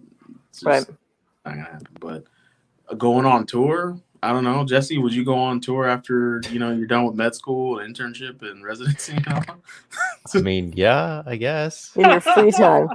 In your free time. Yeah. Jeez. Where do you fit in the powerlifting? I know. I try. What did you hurt, man? Yeah. So I put like you know when it's like relatively lightweight and somehow you injure yourself. So like I had my belt on. I think it was only 415 on the bar and I was repping it out, but I wasn't holding my breath properly coming down. And I felt something like kind of like slide and kind of click. And like, it feels like juicy liquid in your back. Oh, come on. And I was like, oh, okay. I hurt my back. Yeah. So I was squatting. And I didn't breathe on the properly. I didn't hold my air properly, and I was just it should have been a normal, like, you know, sets of 3, and yeah, I messed up. Well, good for you for taking time off. Yeah, so I mean, I'm just, you know, body weight stuff now. Yeah, sure. No, I can't say powerlifting is smart. It's fun, but it's not intelligent. I'm also not trying to live forever or whatever. I'm glad I made it this far. Did you go to the doctor, Jessie, for your back? No, I didn't. I was just like, you know what? It's probably like a sprain. Hopefully, I'm just gonna let it heal. And have it okay. I mean, yeah. I mean, you know, there's always back pain now. Dude, you gotta do downward dogs. Downward dogs fix the shit out of my back. Yeah. Okay, I'll try those. Yeah. Just do them every morning. Up, do a downward dog, you're good to go. No, honestly, like from powerlifting, I realized like my joints are not genetically built for this. Like some people have thick wrists and just they're thick people. You blaming your parents? Nah, For your- Ali. for your- You squat like I was 175 pounds at the time, right? So Dang. like when you're doing multiples and you're not paying attention to what you do, there's only so much, in my opinion. If you're natural too, right? If you're on drugs, like I mean, you recover faster, you are better. You're a superior human being while you're on the drugs. But you know, once you come Supposedly they off, make you taller too. You can like grow an Do inch they? of steroids and it just stays. Yeah. that's I know. that's attractive. I could finally Jesse, you're now on steroids. They're growing. Yes, Scott, as you can tell, I'm my 6'5" now. my neck is Both of those already faces were like, really? You can grow. thickening. I didn't realize the funny story, she was joking when she said that. And at the time when she said it, I did not realize she was joking. I was like, really? I saw your face. Your face Yep. was like, I'm gonna grow. I'm gonna take some steroids and grow in height. So I won't be lying on my Tinder profile. No. Oh man, I forgot how good that interview was. I'm telling you, it's a pretty good interview for me not knowing what the fuck I was talking about. I'm just saying, like, I go in there. Only and one of kill us it. needs to understand what's going on. Only one of three interviewee. That should be like the shtick. Like we almost force that only one of us knows what's going on. The other two just have to try and figure it out. What if, and then one day we get a guest that's like, hey, so what about, do you guys know who I am? We're like, well, only one of us is required to know, and that person didn't show up today, so we're just gonna kick it. Sorry. I kind of like that idea. Sorry, guys. You don't know who doesn't know. The guy who knows Yeah. didn't show up today, so Yeah. What do you do? Yeah, we'll just wing it. we'll call those So- announcements. So it was a pretty good interview, but there's a lot more things we could talk about, but it has gone lengthy, so we probably should wrap because we've got another roundtable coming at you soon. So I'll start the shout outs and the wind down, and so let's do the things. Let's say all. Is this not the things. roundtable for both Ali I don't and think Paul? so. That's what it says on the title. I thought it was. The title says Oh, it is. roundtable for both. Where do you see that? I don't see that. It was in the StreamYard. I don't see Think. that. Bro, you need to read. Bro, I only have time to glance. Yeah, at least you put mega round table. Oh Come shit! Yeah, this is for both of them. So we might as well play a clip for the other guy. We might as well play that clip too. Let it ride. Is that how the audits primarily run? They say we plan on launching Hot Devil Finance. I don't know, in 2 weeks, or no, not that's just too short. Maybe 2 months, right? And then they contract out the auditing to Sigma Prime. And what's the turnaround time looking like? Like, is it long enough? Well, yeah, I mean, I would say a lot of the time we get people who, I guess the new players will come along and say, you know, we're launching in 2 weeks or something. And they say, no, that's not enough time. So you guys Then do along like with kind of push back in terms of timelines. Like we need more time to provide an adequate audit. Yeah, absolutely. So one of the things Okay. I understand with audits as well is that, so we generally we've strayed away from calling them audits, but the industry loves it, so we tend to do it anyway. What would you guys because- prefer to call them? Well, security reviews is what we call them. So one of the guys, so Mehdi comes from a corporate background in this stuff, and they were never allowed to call stuff audits because audits, at least in the professional services world, it assumes that you have so you can do a tax audit, right? Because the rules of tax are set out, and you can come along and say, you know, this adheres like to the rules of the tax system wherever you are, and that you can pretty easily say that. Whereas with like a piece of software or a smart contract, there's no set of no set of rules. It can do anything, and that's kind of the idea of programming languages. So we can't come along and say, you know, yes, this thing is safe, or yes, this thing adheres to this set out policy, because it doesn't exist. So So audit is like a legally loaded term. yeah, Coming that's from- right. The old system. Okay. Yeah, so if you were like one of the big four consulting firms and you said like, here's your order, you'd probably have like, some bloke from legal catching the elevator down to give you rapping across the knuckles. So we tend to say security reviews. Something else that's important as well to understand is that these smart contracts and computer software, they're so complicated that you really can't say that a piece of software is safe or it is secure. And you should be really cautious of anyone that does that, just because there's so much going on, so many moving parts. And there's also, like, with the DAO, there was a whole new class of attack that no one had considered before until that point. So there's things that we're still early. There's still things that we haven't considered or aren't able to consider yet. So when we do these security reviews, how we structure it is we say, we've looked at the smart contract, like here's the risk and complexity factors. We've allocated this amount of time to it, and then we'll give you an analysis of what we found after that. So what we're doing is we're saying, we're not saying, okay, yeah, this is safe, like rubber stamp, never break. What we're saying is, we've allocated time to it, we spent the time on it. Here's the things we found. Here's the recommendations we have for moving forward, and then that's a point of information that you can use when you're.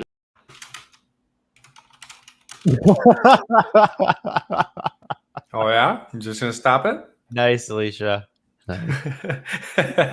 So yeah, I'm glad y'all got into audits. That's really good. That differentiation that he talked about beforehand is really important because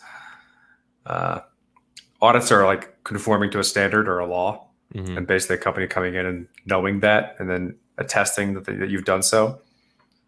And then so it's like you kind of have to say assessments. You're like, I've always thought about getting these reviews as hiring additional expertise that you don't have in house. I see. For amount of time. I wonder if there's going to be like a gray and black, white and black area, because right now it's kind of gray, right? There's no real. Not with software security. You can maybe do it if there becomes like regulatory and legal compliance on types of cryptocurrencies. So like for instance, like USDC or Tether or these stable coins that are backed by some fiat. If those start to become more and more ingrained in that traditional financial system, then those will get audited to make sure that they're conforming to the spec, right? Because they have to.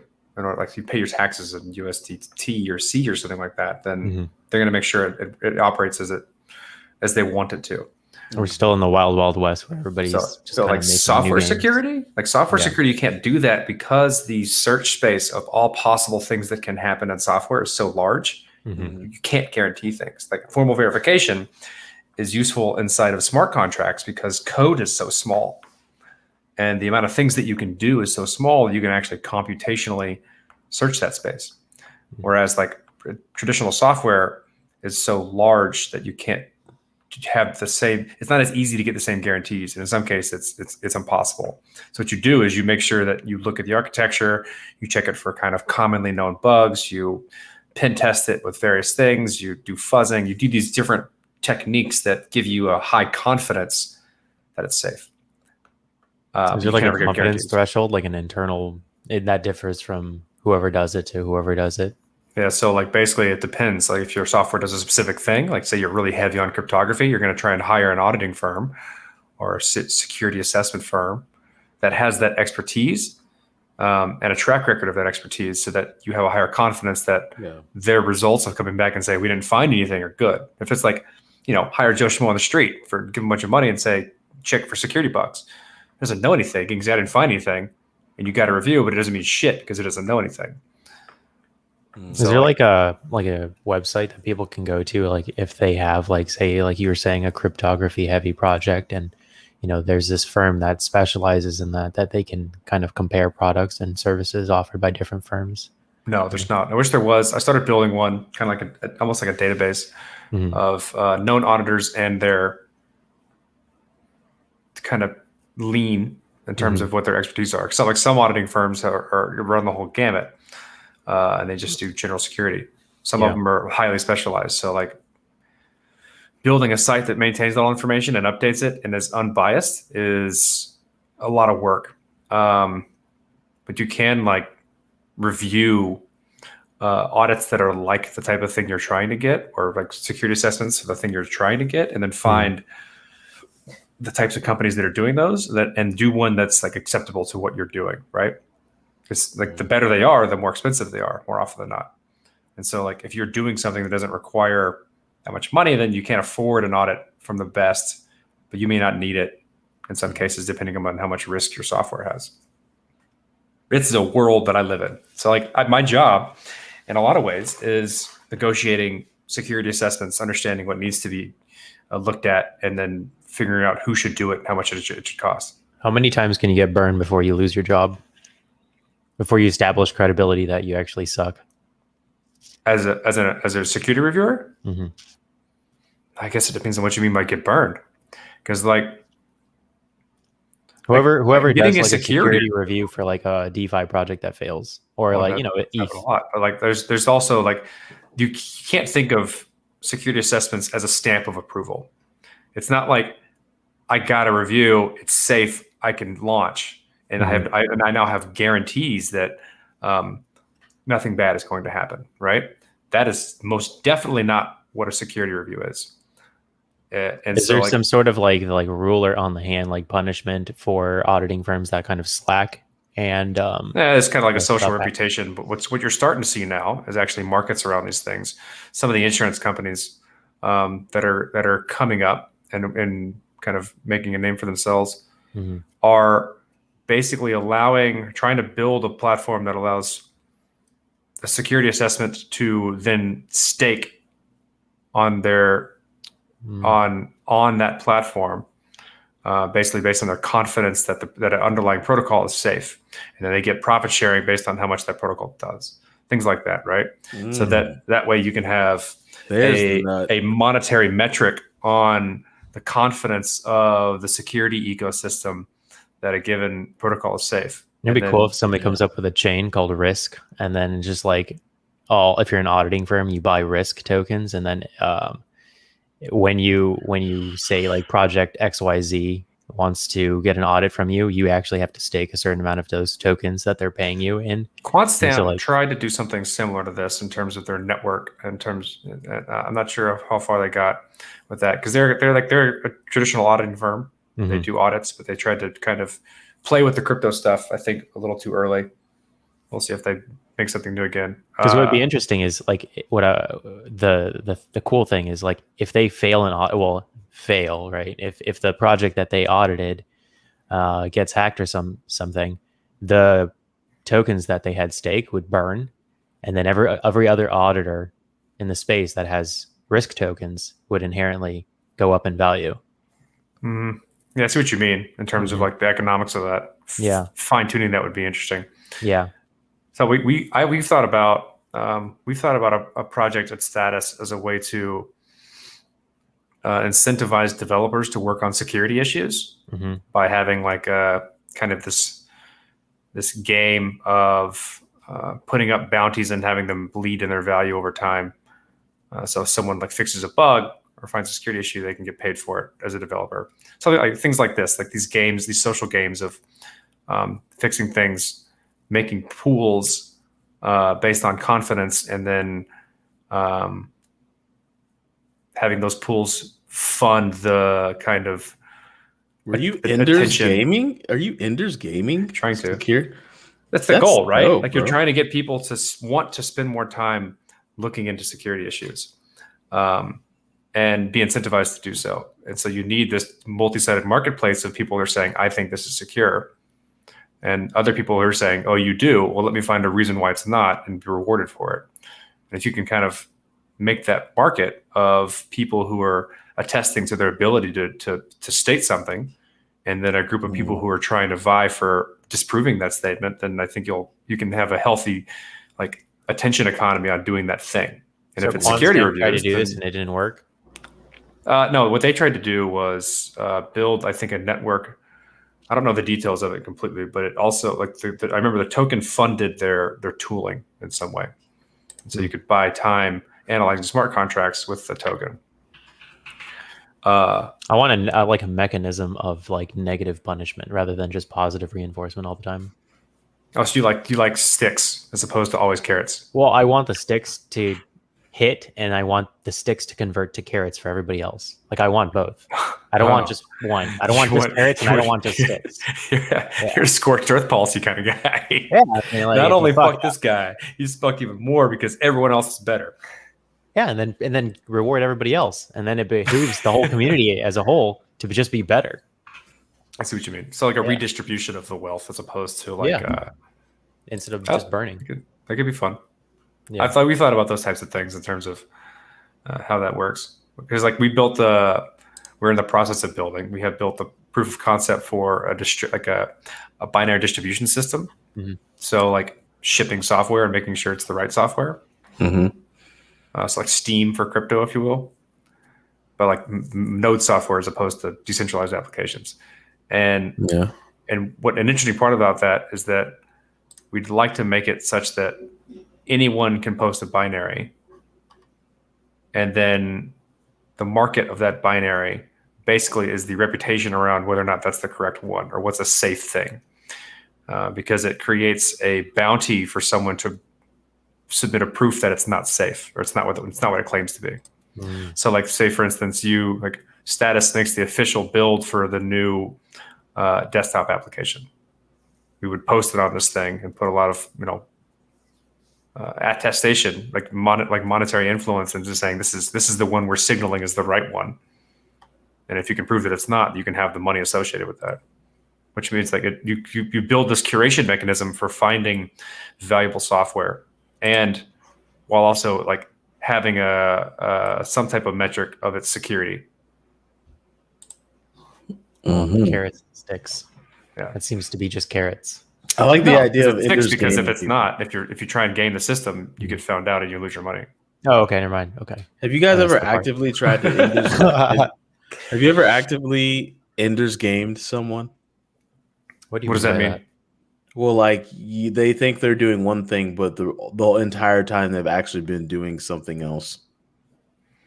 Have we ever done that to people? I've been doing it to D for 5 years now. Yeah. What am I being Ender's gamed on? My friend. But what is the actual thing? Like what is You're working. You're learning about crypto. You're not there. It's the ruse. I've made it all. Is that it? Yeah. Interesting. And I've learned how to and I actually worked up the patience to try to learn to code for the 17,000th time. Dude, just stop. Recently? Yeah. You're not gonna code. Like I learn a little bit more every time. So by the time you're the only person that I've ever told in my entire life to stop trying to code. It's so lame. But like I feel like by the time I get to 40 at this pace, I'll be like, hey, I can code. And then I'll just have like a little most definitely will not. Plan D. Yeah. You most definitely will not. You're gonna be at this odd, terrible, I don't know how to code pace the rest of your life because the technology moves too fast. Like me. It moves too fast. You're gonna get to me. You gotta dedicate some time to get to the point where you're capable of learning fast enough to I can read code. Like I can read it. I had to explain that's a lot half of stuff the game. That's very true. But like, for example, I was looking at the platforms that I use at work, and I was looking at the back end, like the code and you get pseudocode. I think you get pseudocode. Like you can kind of, I think you get the gist of what's going on based on kind of standard primitives in coding. If loop, for loop. Like in the Matrix, logical statements. I talked to Paul about this. When Cable is watching the screens in the Matrix and Neo sees the screens and he just sees the falling green characters, whereas they see like porn. That's where Corey is at. We see falling green stuff. You have to spend a lot of time. It's like language immersion. Like unless you're doing that full time, you're never gonna like. It's like me trying to learn Spanish on Duolingo, like just doing it 3 minutes a day. I'm not gonna learn Spanish with like maximum fluency. I've been doing that too. Are you good at Spanish? Well, my teammates say that I am, but I'm pretty sure they're just telling me that. because they want a better paycheck. Exactly. Yeah, I agree with Corey though. You really have to Alright. like go deep. I think you'll make. That's what I mean. Like the what you've gotten to now is based on you doing this for a long time. Yeah. So like you'll get better, but it's not going to be relevant. Mhm. I just need to be able to understand it every once in a while. I don't need to be able to like do it. That's why you have. That's why you have me. It's not my job. You But- get I to the agree point with where you, you're though. like, I agree with that. Like you don't need to fully understand it. If I you agree just have an too. idea, then here's the thing about this. Like for Yeah. managers, leadership, marketing people, anybody. I think anyone should understand the concepts of like tech. They should. It's like you can't speak the language, but if you hear it, you can know what's going on. hmm Like if you speak Italian and then somebody's speaking Spanish, you kind of pick out certain words. Look, if you understand kind of the general lingo, what's really, really dumb to say, how things generally fit together, it makes you better at your job, even if you aren't like a developer or a coder, Mhm. because you're able to speak to these people, understand kind of, you can avoid the larger pitfalls of what that thing is by having a kind of small general grasp of how it works. Mhm. And so it drastically increases your ability to like give confidence that you know what you're doing and like do leadership or like talk to someone when you're selling them something. All this stuff is greatly increased by you having just a cursory understanding of how it all fits together. It I got a helps me- question. Yeah. Oh, go ahead, D. No, go with your question. So I know lots of computer science majors that never touched crypto because they were like, oh yeah, that's a cryptographically secure linked list. And it's like, it's a little bit more than that, but like that's how they would reduce it, right? In their minds. And so they never touched it. Dumb. So that's what I'm saying. Like you can have proficiency in the thing that is like the progenitor to something being built, but for whatever reason, like you don't have the wherewithal to be like, this makes sense, and I can, by extension, this also makes sense. Like crypto makes sense because I have a computer science degree, because I can see where this extends to. Like why, like D doesn't have a computer science degree. He doesn't know how to really read code. Mm-mm. Yet he is still in a position where he's like, this seems, useful, all this stuff. Well, to be fair, he's taken a graduate high performance computing course with me, so it's not like he's like illiterate. Yeah. Not a complete noob. Like I'm that, just that's a course that very few people take. So let's not like completely downplay your inability to do things. I did pretty damn good in that class too. I was surprised. Knew about 1% to 2% of what the fuck I was actually doing. Just But- looked at me and asked for the rest. Yeah, I was like, okay. Maybe that's a question to you, D. Like, why? How are you able to see this being useful? One, an undergraduate. Sorry, mother and father. I smoked a lot of marijuana, which it elevated my mind, baby. And so, I'm sorry, that is not the response that you're looking for. I mean, it might very well be your truth. You know what I mean? No, it's just when I actually read the Bitcoin white paper and it aligned with. I had a hell of a time with foundations of algebra at undergrad. And the biggest hell of a time that I had with foundations of algebra was with modular arithmetic. And I was like, oh, okay, so this just blows everything away. Like any number can be any number as long as I give it the modulo that I want. Like I can just create infinity from thin air. And then that coupled with that same class Corey took, I realized like, oh, computers run on a certain number of calculations and things are just probability. Right? Things are just probability at the end of the day. So, if I can prove probabilistically, if that's even a word, Yes. that things are actually unique, and there's no way computation could ever catch up with any sort of what's that specific word they use in cryptography? Is it not a conflict, but when two things are identical, or like when you have the same hash, when a hash equals Collision. the same collision. Like if I can probabilistically prove that there will never be a collision, then there will never be a collision, right? So I do have this digital uniqueness, And so because like less of a code, more of a math. yeah, less of a code, more of a math. It was like, oh, probability states, therefore it's true. Just like, the probability of you having a collision is so much smaller than the probability of you winning the lottery. You could play the lottery and win the lottery quicker and faster more times than you could ever have a collision. You could win the lottery a million times over. Multiple still have less. And so when you think about those numbers and like how computers are actually just doing these flops at the end of the day, I was just like, oh, okay, this all makes perfect sense to me. Yeah, it's gonna work. Yeah, and so he had that intuition after I had shown him the white paper, and he came back to me one day and he's like, bro, how does this work? And so we spent hours on whiteboards where I tried to explain to him the technical part of how it all fit together and why it did the things that he was excited about. Yeah, we ran through that again. Yeah, with the white paper and what the header, whatever it was called. Yeah, it's the white paper. The Bitcoin white paper is magnificent. I know the less than 1% of you who are listening to this show now and will listen to this show in the future will ever actually read it, but it's marvelous. It's really short. It's really easy to read.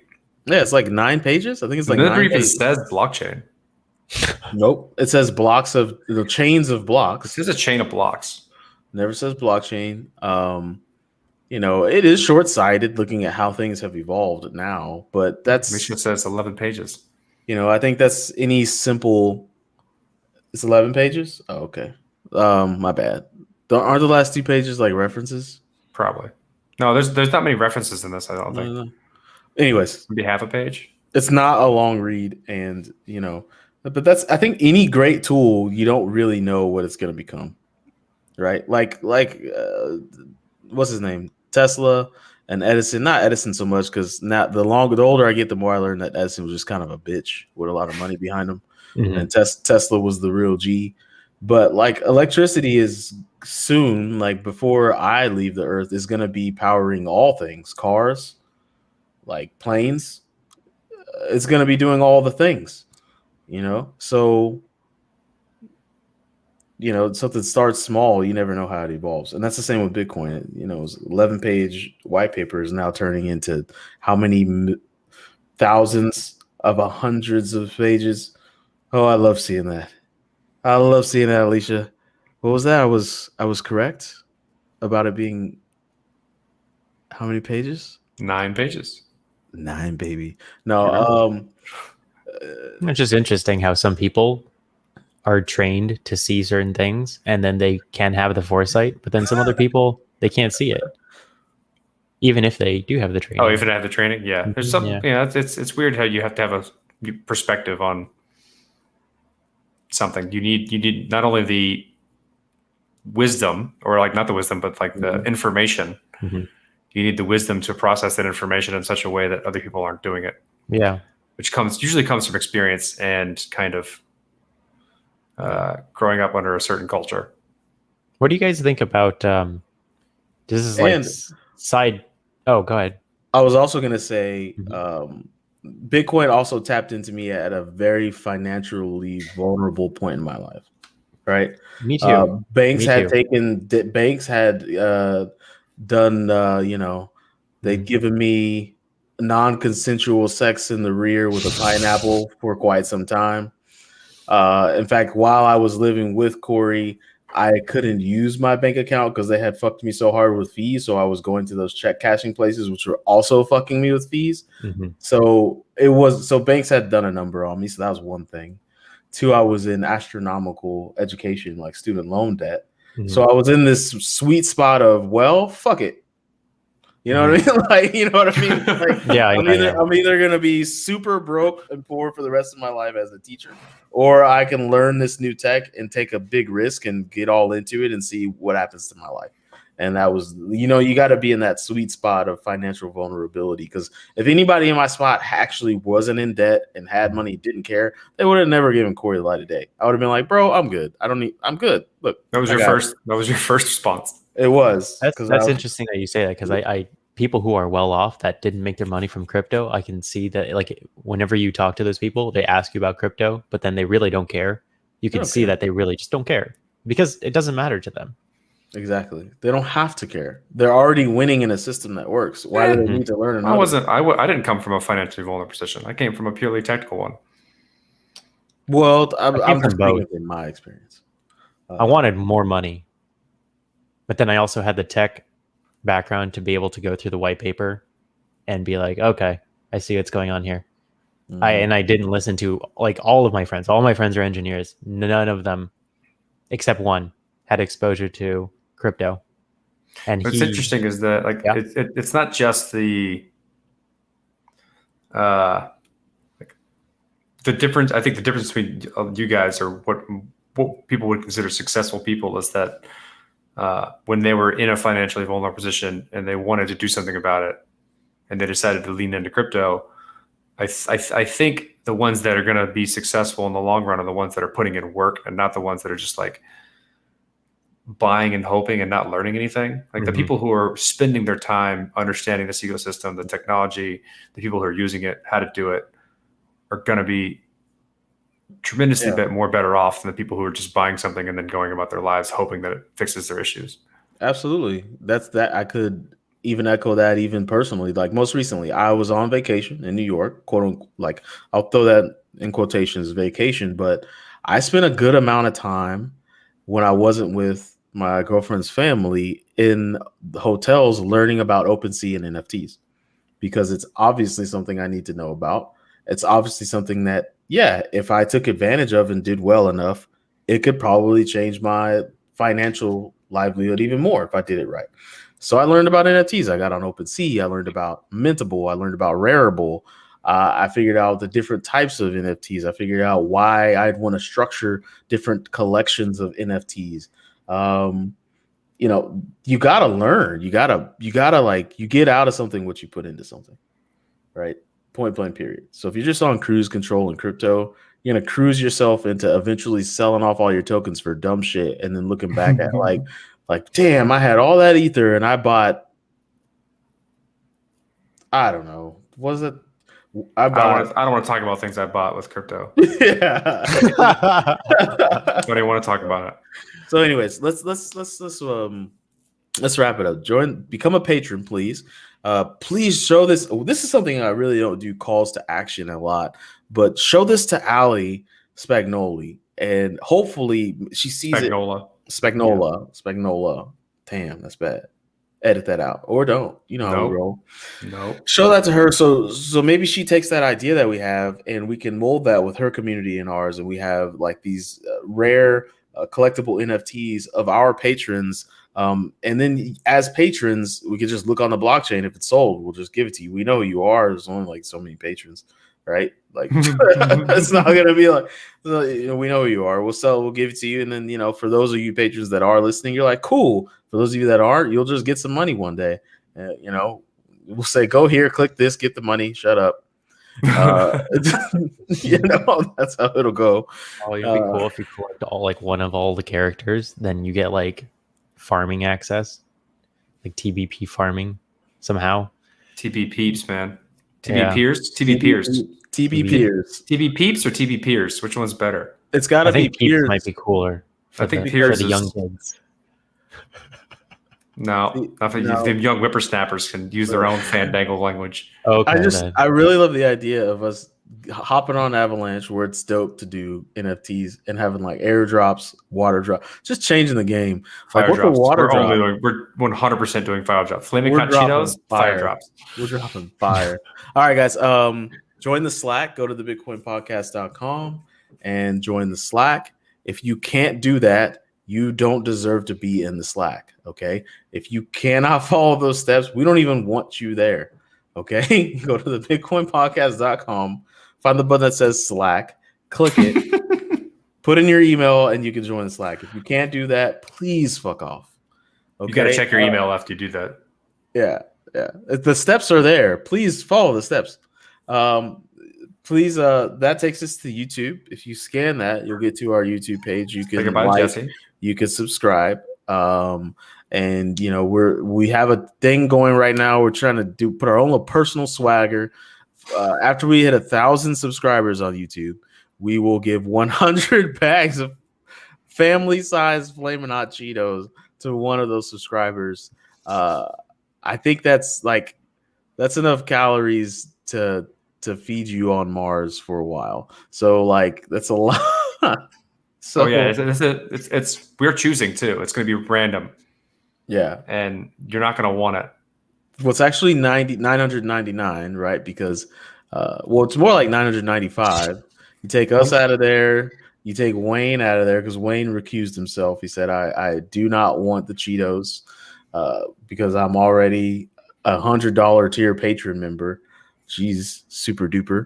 And then what else? So what else do we do? Let's just go ahead and do shout outs. So shout out to you, audience. I really don't do this as often as I should, but for you guys hanging there with us from 2015 to 2021 now, and I can say things like, you guys have been kicking it with us for 6 years. It's pretty dope. Shout out to Meg the Stallion because she's just look at her. Shout out. Well, she is a stallion, my friend. Not to we're totally not. What's the itemizing?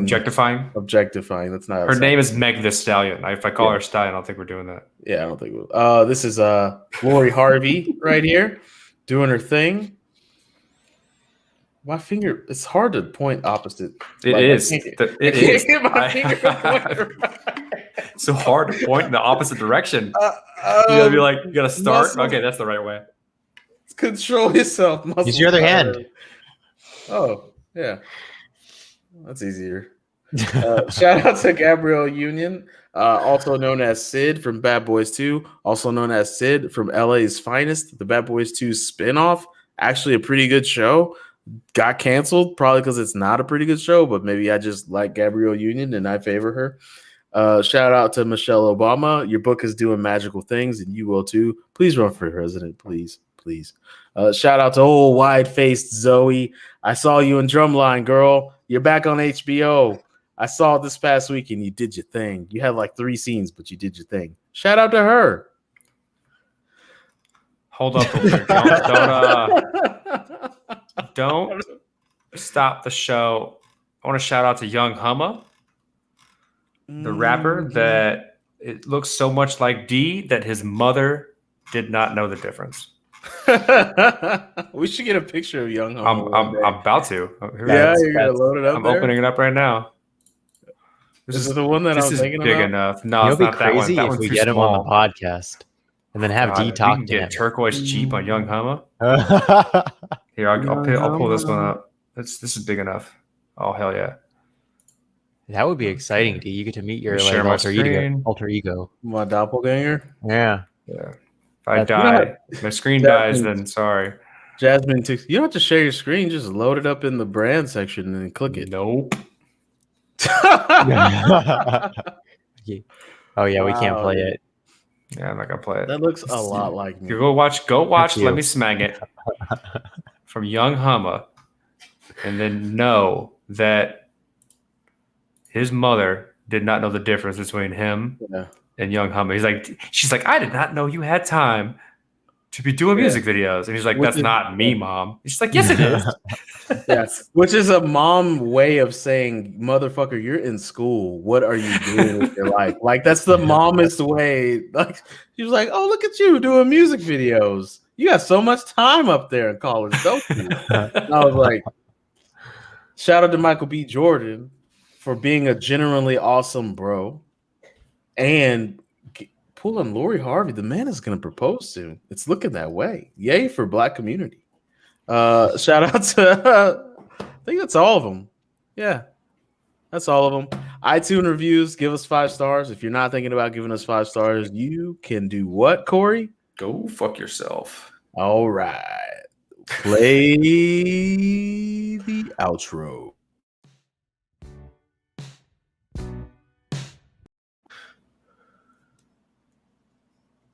We're back. We're back with the outro.